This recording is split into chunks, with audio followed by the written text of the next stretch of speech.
बाबा फैसला ते तनाव संत गुरमीत राम रहीम होरां दी जिहड़ी पेशी है उसे नूं लैके पंजाब ते हरियाणा दे विच तनाव दा माहौल बनया होया। पुलिस ते प्रशासन दे लई भी सुरक्षा जिहड़ी इस वक्त सुरक्षा व्यवस्था और सिरदर्दी बनी हुई है। दर्शकों तो सवाल जो असीं लगातार पूछ रहे हैं एक बार फिर तुहानूं दस दईए कि बाबा राम रहीम केस दे विच जारी तनाव कंट्रोल करना वड्डी चुनौती है। हाँ या ना दे विच तुसीं अपने जवाब भेजने ने। हाँ दे लई ZPH स्पेस Y, ना दे लई ZPH स्पेस N अपने जवाब 57575 ते SMS कर सकते हो।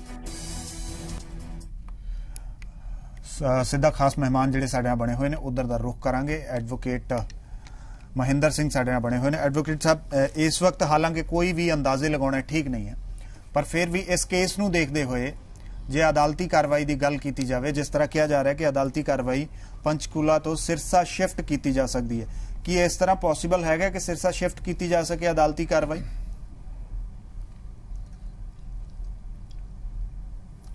सर जे मानयोग chief justice of high court चाहण तां इट कैन बी डन। ये जिहड़ा केस है CBI कोर्ट दे विच चल रहा है सर असल च। हाँ, तो इस नूं देखते हुए कि जिहड़ी कार्रवाई है वो शिफ्ट की जा सकती है या फिर पेशी है जिहड़ी ओही कोर्ट कैन बी शिफ्टेड।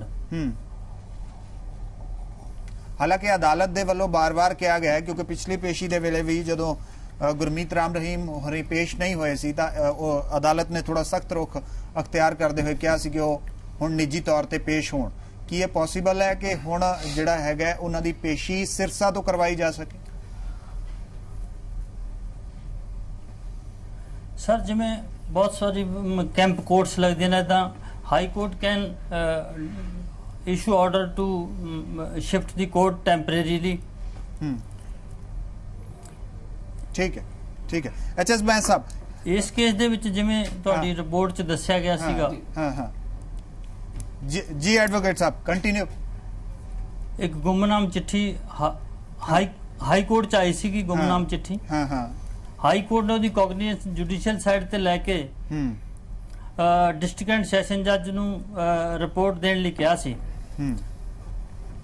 ਉਹਨਾਂ ਨੇ ਡੇਰੇ ਵਿਜ਼ਿਟ ਕੀਤਾ ਤੇ ਆਪਦੀ ਰਿਪੋਰਟ ਭੇਜੀ। ਉਹਨਾਂ ਨੇ ਉਹਦੇ ਵਿੱਚ ਇਹ ਮੈਂਸ਼ਨ ਕੀਤਾ ਕਿ acts alleged can not be ruled out. ਉਹਨਾਂ ਨੇ ਇਹ ਵੀ ਲਿਖਿਆ ਵੀ nobody can access to the girls hostel or to the palatial gufa. These words were used by the honorable judge.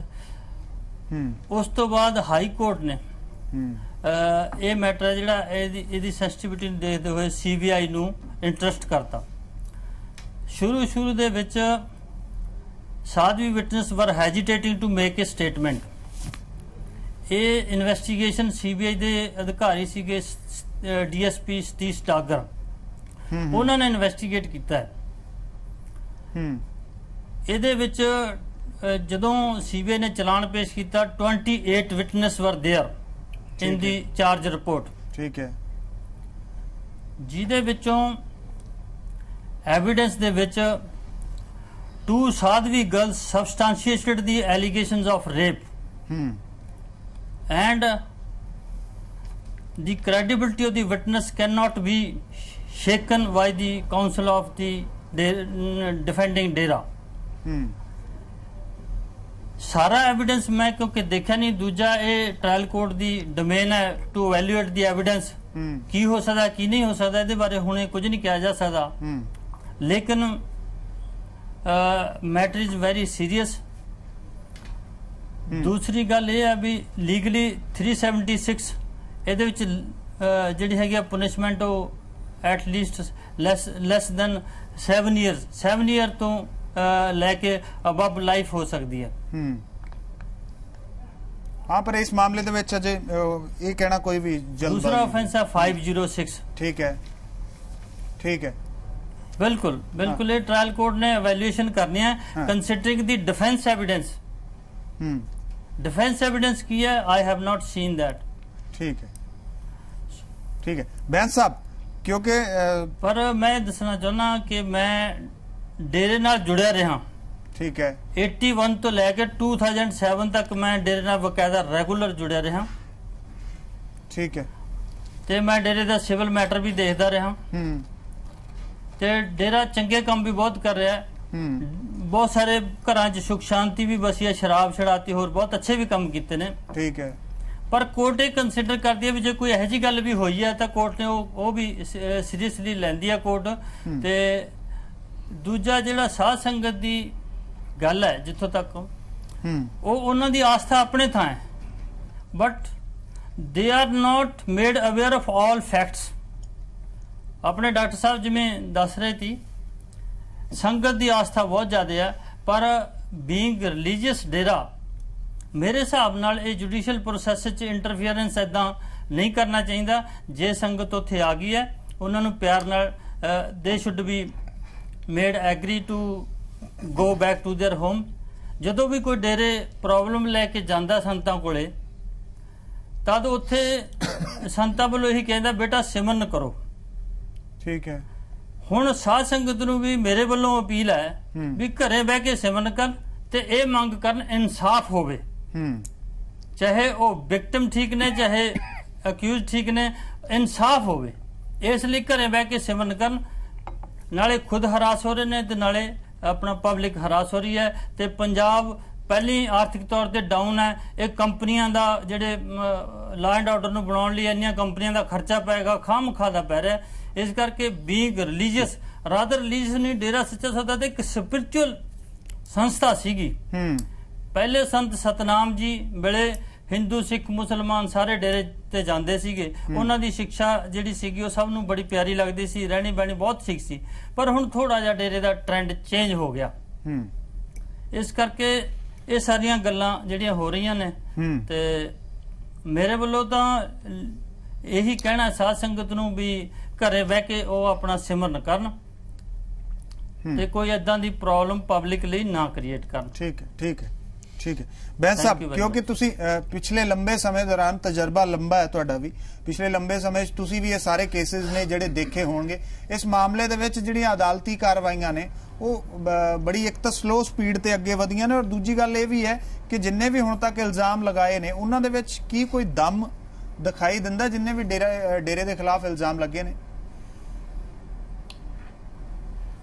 नहीं, देखो, I don't think it will be appropriate, मेरे नाल ठीक नहीं होएगा कि ਜਦੋਂ कि अदालत ने कल ਜਾਂ परसों फैसला सुनाना ਤੇ मैं ਉਹਦੇ ਨੂੰ प्री जज ਕਰਾਂ ਜਾਂ ਉਹਦੇ ਉੱਤੇ ਕੋਈ कमेंट ਕਰਾਂ जब तक कि फैसला आ ना जाए। ठीक है, तो क्योंकि ਹੁਣ सारा केस ਜਿਹੜਾ हो चुका, लेकिन ਗੱਲ ਤੁਹਾਡੀ बिल्कुल सही है।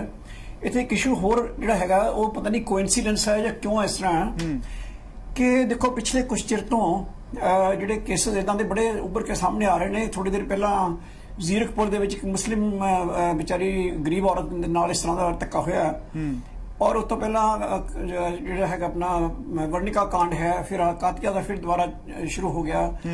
ਵਿਮਨ ਦੀ ਜਿਹੜੀ ਸਿਕਿਉਰਿਟੀ ਦੀ ਇਸ਼ੂ ਹੈ, I'm not talking about only this dera, overall country ਦੀ ਮੈਂ ਗੱਲ ਕਰ ਰਿਹਾ ਕਿ ਵਿਮਨ ਦੀ ਸਿਕਿਉਰਿਟੀ ਦੀ ਇਸ਼ੂ, ਔਰ ਸੈਕੰਡਲੀ ਇਹ ਦਿਖਣਾ ਕਿ why such things are happening again and again ਕਿ more and more women are coming out।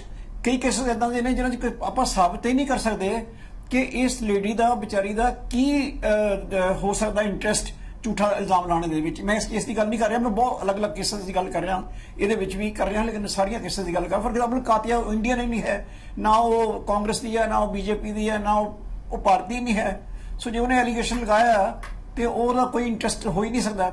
ਸੋ ਇਸ ਤਰ੍ਹਾਂ ਵਿਮਨ ਦੀ ਸਿਕਿਉਰਿਟੀ ਨੂੰ ਲੈ ਕੇ ओवरऑल मैं इस करके गल की है कि कई थां उत्ते मैं सारा दिन गल करता रहा तो गल लोगों के मन च शायद इदां दी आई कि शायद वो केस है जिहड़ा जिस करके कि पंजाब दे विच एक बारी तनाव होया सीगा, जिहड़ा डेरा जिहड़े फॉलोअर्स ने और प्लस सिख संगत जिहड़ी है खालसा पंथ उहदे विच टकराव होया सीगा।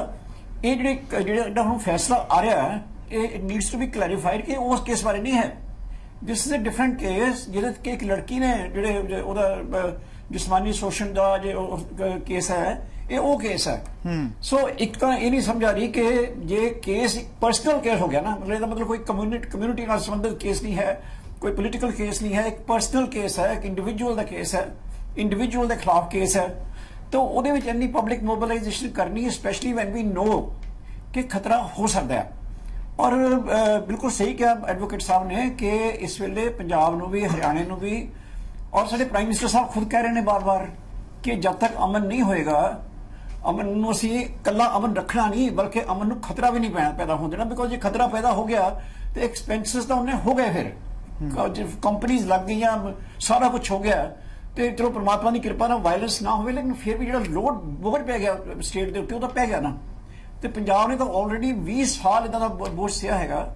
ਤੇ ਇਸ ਕਰਕੇ ਸਾਰਿਆਂ ਨੂੰ ਰਲ ਮਿਲ ਕੇ ਅਮਨ ਦੇ ਵੱਲ ਨੂੰ ਜਿਹੜੀ ਗੱਲ ਕਰਨੀ ਚਾਹੀਦੀ ਹੈ, ਕੋਈ ਇਦਾਂ ਦੀ ਗੱਲ ਨਹੀਂ ਕਰਨੀ ਚਾਹੀਦੀ, ਇਨਕਲੂਡਿੰਗ ਮੋਬਿਲਾਈਜੇਸ਼ਨ, ਜਿਹਦੇ ਨਾਲ ਕਿ ਲੋਕਾਂ ਦੇ ਵਿੱਚ ਤਣਾਅ ਪੈਦਾ ਹੁੰਦਾ ਹੋਵੇ। ਮੈਂ ਕਿਸੇ ਤੇ ਇਲਜ਼ਾਮ ਨਹੀਂ ਲਾ ਰਿਹਾ, ਮੈਂ ਸਾਰਿਆਂ ਨੂੰ ਕਹਿ ਰਿਹਾ ਗੱਲ ਜੀ।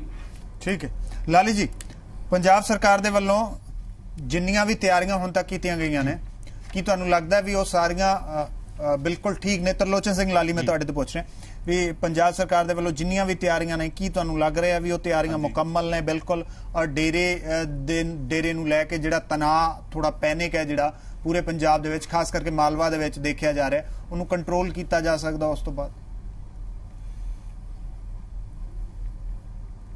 ਗੁਰਪ੍ਰੀਤ ਜੀ, ਮੈਨੂੰ ਇੱਕ ਗੱਲ ਦੀ ਇਸ ਦੀ ਸਮਝ ਨਹੀਂ ਆਉਂਦੀ ਵੀ ਤਣਾਅ ਕਿਸ ਦੇ ਨਾਲ ਆ। ਤਣਾਅ ਸਰਕਾਰ ਨੇ, ਕੋਰਟ ਨੇ ਫੈਸਲਾ ਦੇਣਾ, ਸਰਕਾਰ ਨੇ ਇਸ ਸਾਰੀ ਕਾਰਵਾਈ ਨੂੰ ਸਿਰੇ ਚਾੜਨਾ। ਤਣਾਅ ਕਿਸੇ ਫਿਰਕੇ ਨਾਲ? ਇਹ ਜਿਹੜੇ ਡੇਰਾ ਪ੍ਰੇਮੀ ਵੀ ਨੇ, ਉਹ ਵੀ ਤਾਂ ਪਿੰਡਾਂ 'ਚ ਹੀ ਵਸਦੇ ਨੇ, ਉਹ ਵੀ ਪਰਿਵਾਰਾਂ ਦੇ ਵਾਂਗੂ ਇੱਕ ਦੂਜੇ ਨਾਲ ਵਰਤਦੇ ਨੇ, ਚਾਹੇ ਕੋਈ ਮੁਸਲਮਾਨ ਆ ਚਾਹੇ ਸਿੱਖ ਆ। ਪਰ ਮੈਨੂੰ ਇਹ ਸਮਝ ਨਹੀਂ ਆਉਂਦੀ ਵੀ ਤਣਾਅ ਕਿਉਂ ਪੈਦਾ ਕੀਤਾ ਜਾ ਰਿਹਾ। ਉਹਨਾਂ ਦਾ ਆਪਣਾ ਅੰਦਰਲਾ ਮਾਮਲਾ ਹੈਗਾ, ਉਹਨਾਂ ਦੀਆਂ ਸਾਧਵੀਆਂ ਨੇ ਇਲਜ਼ਾਮ ਲਾਏ ਨੇ, ਉਸ ਦੇ ਉੱਪਰ ਡਿਸੀਜਨ ਆਉਣਾ, ਇਹ ਮੈਨੂੰ ਇਹ ਲੱਗਦਾ ਪਲਾਨ ਜਿਹੜਾ ਹੈਗਾ ਕਿਤੇ ਨਾ ਕਿਤੇ ਪ੍ਰੈਸ਼ਰ ਕ੍ਰੀਏਟ ਕੀਤਾ ਜਾ ਰਿਹਾ ਵੀ ਜਿਹੜਾ ਕਿਤੇ ਫੈਸਲਾ ਜੇ ਉਲਟਾ ਆ ਗਿਆ ਤੇ ਅਸੀਂ ਐਂ ਕਰ ਦਾਂਗੇ। ਇਹ ਦੇਸ਼ ਦੀ ਡੈਮੋਕ੍ਰੇਸੀ ਵਾਸਤੇ ਬਹੁਤ ਮਾੜਾ ਤੇ ਮੰਦਭਾਗਾ ਰੁਝਾਨ ਆ। ਇਸ ਗੱਲ ਦਾ ਫੈਸਲਾ ਸੈਂਟਰ ਦੀ ਸਰਕਾਰ ਨੂੰ ਤੇ ਸਟੇਟ ਸਰਕਾਰਾਂ ਨੂੰ ਕਰਨਾ ਪਏਗਾ ਵੀ ਇਹ ਜਿਹੜੇ ਇਲਜ਼ਾਮ ਲੱਗਦੇ ਨੇ ਜਾਂ ਕੇਸ ਪਏ ਨੇ ਅਦਾਲਤਾਂ ਦੇ ਵਿੱਚ ਪੈਂਡਿੰਗ, ਇਹ ਤਾਂ ਫਿਰ ਗਾਹ ਨੂੰ ਇੱਕ ਰੀਤ ਚੱਲ ਜਾਏਗੀ। ਹਰੇਕ ਬੰਦਾ ਇਦਾਂ ਕਰੇਗਾ ਤੇ ਉਹ ਜਿਹੜਾ ਕਿਤੇ ਨਾ ਕਿਤੇ ਕੋਰਟ ਦੇ ਉੱਪਰ ਵੀ ਉਸ ਦਾ ਪ੍ਰਭਾਵ ਪਏਗਾ। ਤੁਸੀਂ ਮੈਨੂੰ ਇਹ ਦੱਸੋ ਵੀ ਇੰਨੇ ਪ੍ਰੈਸ਼ਰ ਦੇ ਥੱਲੇ ਜੱਜ ਆਪਣਾ ਫੈਸਲਾ ਕਿਵੇਂ ਤਸੱਲੀ ਨਾਲ ਸੁਣਾਏਗਾ? ਉਹਦਾ ਵੀ ਜੀਵਨ ਹੈ, ਉਹਦੇ ਵੀ ਬੱਚੇ ਹਨ। ਮੇਰੇ ਭਾਈ ਸਾਹਿਬ ਮਹਿੰਦਰ ਸਿੰਘ ਜੀ ਨਾਂ ਲੈ ਰਹੇ ਸੀ ਇੱਕ ਦੋ ਬੰਦੇ ਦਾ, ਮੈਂ ਤਾਂ ਬੇਨਤੀ ਕਰਦਾ ਵੀ ਉਹਨਾਂ ਦੇ ਨਾਂ ਵੀ ਨਾ ਲਾਓ, ਕਿਉਂਕਿ ਪਤਾ ਨਹੀਂ ਸਮੇਂ ਨੇ ਕਿਤੇ ਨੂੰ ਕਰਵਟ ਲੈਣੀਆਂ। ਕਿਹਨੇ ਇਨਕੁਆਇਰੀ ਕੀਤੀ ਹੈ ਆਪਾਂ ਨੂੰ ਦੱਸਣ ਦੀ ਲੋੜ ਨਹੀਂ, ਕਿਉਂਕਿ ਇਹ ਰਾਹ ਹੋਰ ਪਾਸੇ ਤੁਰ ਜਾਂਦੀ ਹੈ ਕਈ ਵਾਰ ਗੱਲ। ਦੂਜੀ ਗੱਲ, ਬੈਂਸ ਸਾਹਿਬ ਕਰ ਰਹੇ ਸੀ ਖਾਲਸਾ ਪੰਥ ਦੀ ਗੱਲ। ਖਾਲਸਾ ਪੰਥ ਨਾਲ ਤਾਂ ਹੁਣ ਕੋਈ ਰੌਲਾ ਨਹੀਂ, ਇਹਨਾਂ ਦਾ ਆਪਣੇ ਘਰ ਦਾ ਰੌਲਾ। ਤੇ ਡੇਰਾ ਸਿਰਸਾ ਮੁਖੀ ਨੂੰ ਅਪੀਲ ਕਰਨੀ ਚਾਹੀਦੀ ਆ ਵੀ ਭਾਈ ਜੇ ਸਿਕਿਉਰਿਟੀ ਦਾ ਕੋਈ ਪ੍ਰਬੰਧ ਕਰਨਾ, ਉਹ ਸਰਕਾਰ ਨੂੰ ਕਹੇ ਵੀ ਮੇਰੀ ਸਿਕਿਉਰਿਟੀ ਦਾ ਪ੍ਰਬੰਧ ਤੁਸੀਂ ਕਰਕੇ ਦਿਓ, ਤੇ ਆਪਣੇ ਸਮਰਥਕਾਂ ਨੂੰ ਆਪਣਾ ਵਾਪਸ ਬੁਲਾਵੇ ਵੀ ਜਿਵੇਂ ਫੈਸਲਾ ਹੋਏਗਾ। ਇਹਦਾ ਮਤਲਬ ਮੰਨਣ ਤੋਂ ਇਨਕਾਰੀ ਆ ਕਿਤੇ ਨਾ ਕਿਤੇ ਕੋਰਟ ਤੋਂ। ਇਹ ਆਪਣੇ ਆਪ ਨੂੰ ਜਦੋਂ ਮਨੁੱਖ ਰੱਬ ਦੇ ਉੱਤੇ ਸਮਝਣ ਲੱਗ ਜਾਂਦਾ, ਇਸ ਪ੍ਰਕਾਰ ਦੇ ਮੈਂ ਸਮਝਦਾ ਜਿਹੜੇ ਨਵੇਂ ਰਾਹ ਤੇ ਤੁਰਨ ਦਾ ਯਤਨ ਕਰਦਾ, ਇਹ ਸੋਸਾਇਟੀ ਵਾਸਤੇ ਚੰਗਾ ਨਹੀਂ ਹੈ। ਇਹ ਬਹੁਤ ਹੀ ਨੁਕਸਾਨਦਾਇਕ ਹਿੰਦੁਸਤਾਨ ਦੀ ਡੈਮੋਕ੍ਰੇਸੀ ਵਾਸਤੇ ਹੋਣ ਜਾ ਰਿਹਾ।